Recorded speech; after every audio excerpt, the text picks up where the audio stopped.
Hello, my name is Tony Sinanis, and I'm your superintendent of schools, and I'm excited to be sharing an overview of the proposed budget for the 2026-2027 school year. Specifically, this presentation reflects the adopted budget, which the Board of Education voted on at their April 16th Board of Education meeting. The process of constructing the budget begins with thinking about certain strategies and priorities. Ultimately, the goal is to maintain and enhance the quality of the program that we have instructionally, social-emotionally, and access to a number of meaningful activities, learning experience for our students. We also want to make sure that we're responsive to any state and federal expectations and mandates. We want to provide enrichment opportunities, extracurricular opportunities, and we are always thinking about cybersecurity, technology, and how we continue to grow the program to support our students and their learning.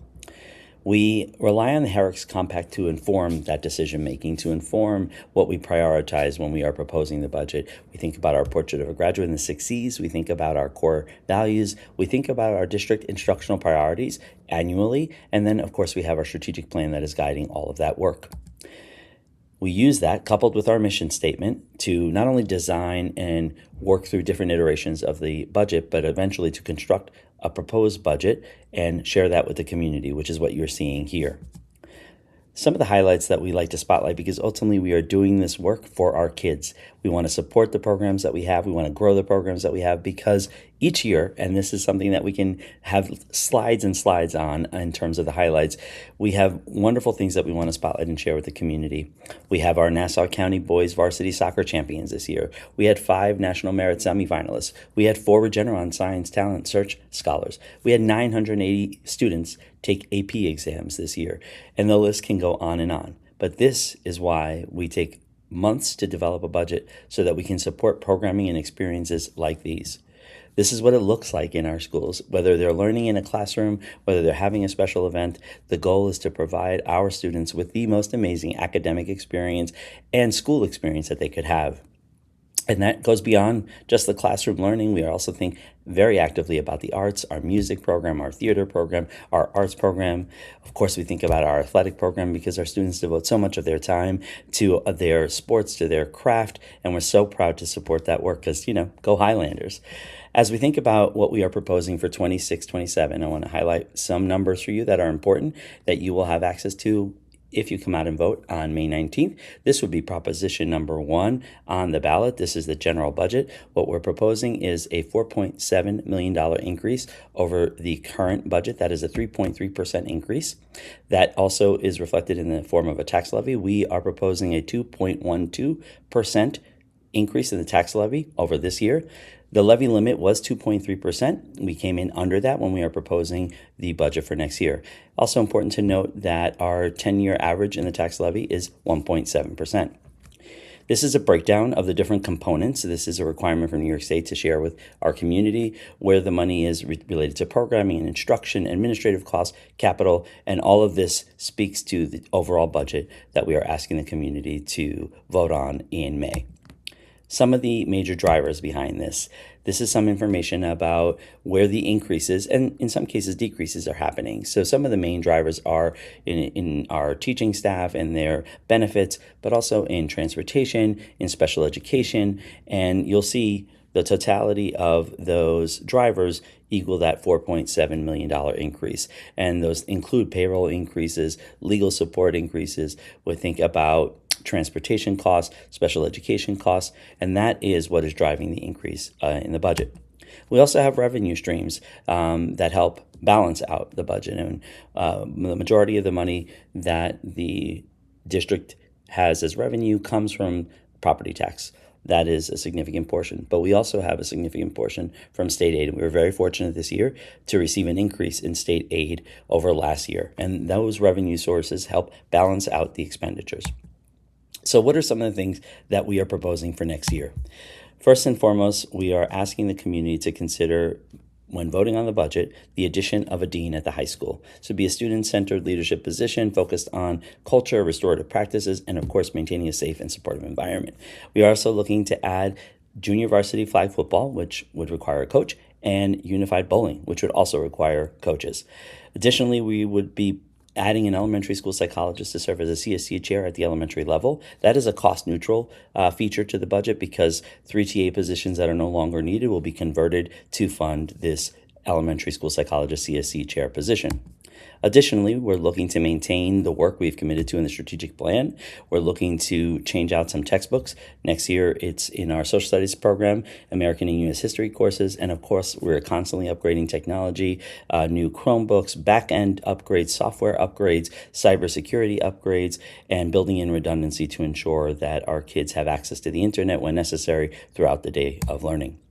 We also want to maintain our partnership with Northwell Health, which has been an incredible support to us and to our families. We also want to continue to grow our SEL, special education, and ENL programming. And then there is our food service program, which is self-funded at this point.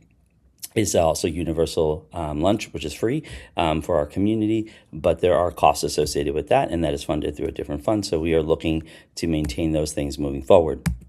We're also looking to increase cybersecurity, as I mentioned. We're looking to partner up with Covert to have our safety supervisor here on our campuses, and that has been an incredible support for us. We are also looking to replace the public address systems, lockdown systems at Denton Avenue School, the high school, and the community center.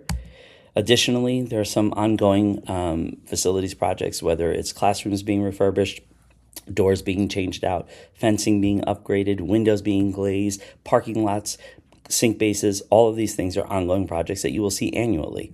Additionally, some of the highlights for this year are the upgrade to the nurse's office at Denton Avenue. We've done Center Street and Searingtown in the past. We're looking to replace windows at both at the high school, at SRA. It's part of a bond from 2016, the last phase of that. We're looking also to replace the cafeteria floor at the middle school, some gym wall pads at the Searingtown smaller gym, and then upgrades to window shades, blinds, and flooring upgrades throughout the district. We are also asking our community to vote on a second proposition. The first proposition is the budget. Second proposition is a capital reserve fund. Last year, we asked the community to vote on the capital reserve fund so we can replace 3 boilers. This year, we're asking the community to vote on the capital reserve fund allocation to go to 1 new boiler at Herricks High School, 1 new boiler at the community center, which would complete the upgrade to the 5 boilers. And then also, we are asking the community to support the capital reserve fund allocation for upgrade to lighting system at our high school turf field. The capital reserve fund exists already. The money is there. We are just asking the community for permission to use it. It is no cost, additional cost, to the community. This is the language that you'll see associated with Proposition 2 on the ballot when you come out to vote on May 19th. We are also adding a third proposition. As it relates to a capital reserve fund, we currently have 1 reserve fund that has a 10-year lifespan. We are nearing the end of that. And so we are proposing to the community that we establish a new capital reserve fund, which would be the 2026 capital reserve fund, because we are going to be engaging in a building condition survey, which is going to essentially establish a strategic plan for facilities for us. And we want to make sure that we have a reserve fund to be responsive to that strategic plan in terms of facilities projects. So we are asking the community to establish a new capital reserve fund, and that would be Proposition 3. We're not asking to use money there. We're just asking for that capital reserve to be created. Additionally, there are constantly upgrades to our musical instruments, changing them out. I mentioned earlier the unified bowling team and our junior varsity flag football team. We're also looking to replace soccer goals at the middle school high jump mats, and then also a storage container for the middle school, in addition to a number of other things. We will be contracting with First Student to provide transportation to students who are going to out-of-district placements. We also have our own fleet of buses. We are going to add some fencing to the north lot to increase additional security for our buses. And we are monitoring and assessing electric vehicle initiatives from the state and what that might look like. We will be sharing information about that in an upcoming Board of Education meeting.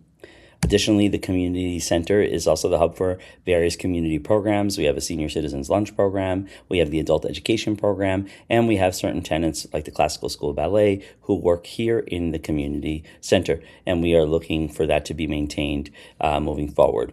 So, when can you vote? That's May 19th, but in order to vote, you must be registered to vote. You must register by May 14th.